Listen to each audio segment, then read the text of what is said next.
السلام علیکم، میں ہوں وقاص احمد اور ہمارے ساتھ بیٹھے ہیں ڈاکٹر یاسین اقبال یوسف زئی صاحب۔ ڈاکٹر صاحب سے ہم آج انسان کی عقل سوچ کے بارے میں پوچھیں گے۔ ڈاکٹر صاحب، انسان کتنا سمجھتا ہے، سوچتا ہے اور اس کائنات کو کتنا سمجھ سکتا ہے؟ یہ بہت اہم سوال ہے۔ کائنات کتنا ہمیں نظر آتا ہے؟ تو سائنسدان کہتے ہیں کہ اگر 100 مربع میٹر کا کائنات ہے تو اس میں ہمیں 5% نظر آتا ہے۔ کائنات کا 5% ہمیں نظر آتا ہے۔ اور پھر انسانی دماغ کا جو استعمال ہے تو اس کے بارے میں کہا جاتا ہے کہ زمینی حقائق کو دیکھتے ہوئے کہ آئنسٹائن نے سب سے زیادہ دماغ کا استعمال کیا اور اس نے 5% کا استعمال کیا، 95% ان یوزڈ رہ گیا۔ تو دماغ کا استعمال اتنا ہے اور کائنات ہمیں اتنا نظر آتا ہے، 5%۔ اب انسان کی جو آنکھ ہے اس کا ریزالونگ پاور جو ہے وہ ہے 0.1 ملی میٹر، 1 ملی میٹر کا 10واں حصہ۔ اس سے جو چیز کم ہے سائز میں وہ انسانی آنکھ اسے ریزالو نہیں کر سکتی، اسے نہیں دیکھ سکتی۔ اسی طرح یہ جو دوری کی بات ہے، ہمارے ایک دوست کہا کرتے تھے کہ ان سے ایک دفعہ میں نے ایک لیڈر کے بارے میں پوچھا، اس کا بڑا قریبی آدمی تھا وہ، تو اس نے میں نے کہا کہ وہ ان کے بارے میں آپ کا کیا خیال ہے؟ تو انہوں نے کہا کہ ہر چیز جب دور ہوتی ہے تو جب آپ کے قریب آتی ہے تو وہ بڑھ جاتی ہے، بڑی لگنے لگتی ہے، لیکن واحد انسان ہے جب دور ہوتا ہے تو بہت بڑا نظر آتا ہے، لیکن قریب آتا ہے تو بہت چھوٹا ہوتا ہے۔ تو اسی طرح کائنات کے جو حدود ہیں وہ اتنے بڑے ہیں کہ انسان کے سوچ میں بھی نہیں آ سکتے۔ یعنی میں نے آپ کو بتایا کہ 95% حصہ پوشیدہ ہے، 5% حصہ ظاہر ہے۔ اب یہ 95% کیا ہے؟ اس میں 25% جو ہے وہ ڈارک میٹر ہے، تورہ مادہ ڈارک میٹر ہے۔ اور ڈارک میٹر کا کیسے پتہ چلا؟ اب کشش شکل ہے زمین کی، تو فار ایگزامپل اگر یہ 10 نیوٹن ہونی چاہیے تھی فار ایگزامپل، وہ 10 نہیں ہے، 15 ہے یا 20 ہے، تو اس کا مطلب ہے کہ کچھ اس کے علاوہ بھی ہے۔ جو میٹر ہمیں نظر آتا ہے، جو ہم محسوس کر سکتے ہیں، اس کے علاوہ اور بھی ہے جو ہمیں نظر نہیں آتا۔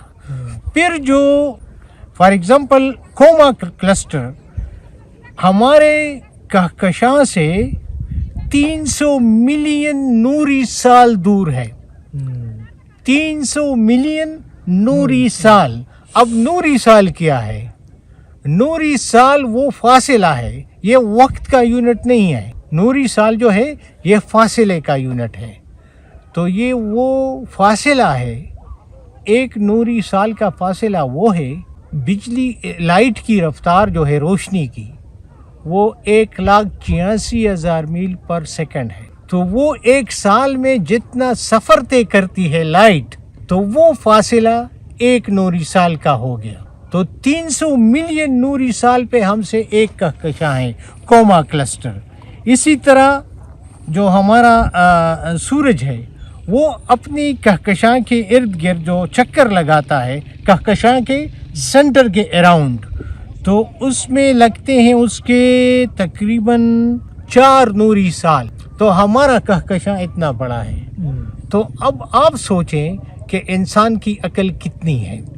اب انسان کی عقل پہ ذرا آگے آتے ہیں کہ عالم ہم اپنے آپ کو کہتے ہیں، اور ایک عجیب سی کیفیت طاری ہوتی ہے جب ہمیں کوئی عالم کہتا ہے۔ میں سینئر موسٹ بندہ تھا یونیورسٹی میں، تو بچوں کا یہ خیال ہوتا تھا کہ اس کو سب کچھ آتا ہے، تو میں ان سے پہلا سوال یہ کرتا تھا کہ عالم کسے کہتے ہیں؟ تو وہ حیران ہو جاتے تھے کہ عالم تو وہی ہوتا ہے جو 2-4 کتابیں پڑھ کر لوگوں کے ساتھ بڑی بڑی باتیں کرتا ہے، تو اس کو لوگ عالم کہتے ہیں۔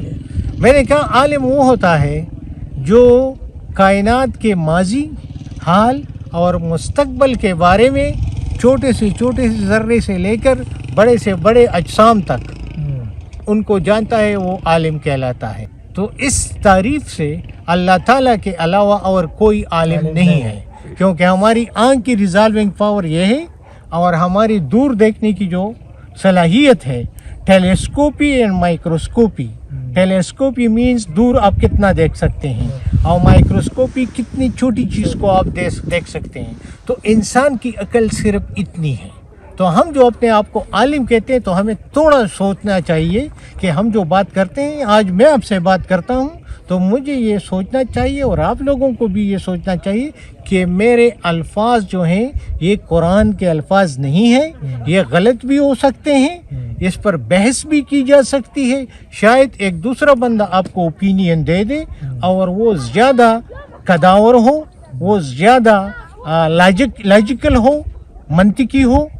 تو اس لیے جب بھی ہم بات کرتے ہیں تو اگر ہم صرف یہ ساتھ کہہ دیں کہ میں غلط بھی ہو سکتا ہوں تو میرے خیال میں ہمارے بہت سے مسائل حل ہو سکتے ہیں. آپ سیاسی لوگ جب لوگوں کو کنونس کرتے ہیں اور ایک کہتا ہے کہ بھٹو صاحب اس طرح تھے، دوسری پارٹی کہتے بادشاہ خان اس طرح تھے، تیسری کہتے قائد اعظم اس طرح تھے، تو اگر ساتھ وہ کہیں کہ یہ میری اوپینین ہے، میری رائے ہے، شاید کسی کے پاس زیادہ علم ہو تو میری بھی رائے چینج ہو سکے، لیکن میں اپنے علم کے مطابق بات کرتا ہوں جتنا میرے پاس نالج ہے.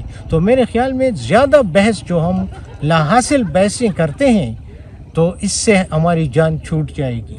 اسی طرح ایک آبزرویشن میں آپ کو بتاتا ہوں کہ 2019 میں برطانیہ میں بریگزٹ کی کمپین چل رہی تھی کہ ہم یورپ کے ساتھ رہیں یا نہ رہیں. میں 4 مہینے وہاں رہا، لیبارٹریز میں، شاپس میں، بازار میں نے کسی انگریز کو دوسرے انگریز کے ساتھ اس لڑائی میں، اس بحث میں نہیں پایا کہ ہمیں بریگزٹ میں ہونا چاہیے، بریگزٹ ہمیں ایکسیپٹ کرنا چاہیے یا ہمیں ریجیکٹ کرنا چاہیے. لیکن جب انہوں نے ووٹ دیا تو اپنی قومی سوچ جو ہے اس کے مطابق انہوں نے ووٹ دیا.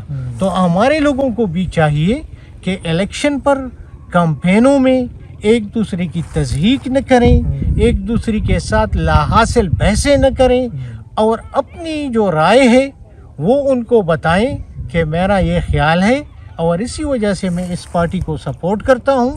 اگر آپ بھی اس کو سپورٹ کریں تو یہ میرا مقصد ہے. باقی اگر آپ کے پاس کوئی اچھی دلیل ہے تو وہ بھی آپ بتائیں. شاید آپ کی سوچ مجھ سے ڈیفرنٹ ہو، شاید آپ کا دماغ مجھ سے تیز ہو. تو اس میں لڑائی جھگڑے کی بات نہیں ہے اور منطقی بحث ہونی چاہیے. Thank you.